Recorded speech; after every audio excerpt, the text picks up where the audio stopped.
Hey everybody, this is a quick video in case you have Sennheiser CX True Wireless. These are CX200TW1 series earbuds, and you need to do a hard reset to the factory default settings on them.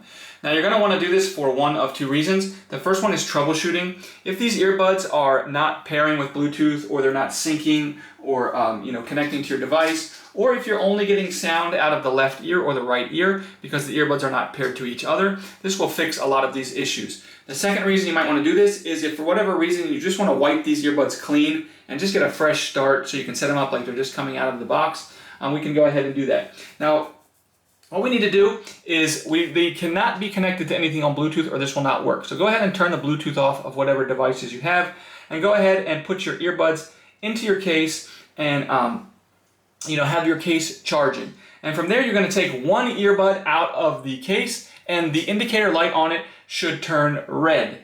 Once you do that, you're just going to press and hold the touch panel on the earbud for 10 seconds until you hear it say pairing. That earbud will say pairing and the LED will start to flash green and red.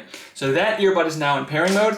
Now we're going to take the other earbud out and we're going to do the same thing. We're going to press and hold that earbud for 10 seconds until we hear it say pairing, and then it will beep. And then you just wait a while, and what will happen is it will say pairing successful, and the LEDs of both of the earbuds should flash blue 3 times. Now this doesn't mean it's paired with a device. That means that these earbuds have been factory reset, and now they have been paired with each other. And now you can go ahead and set these earbuds up as a brand new set of earbuds.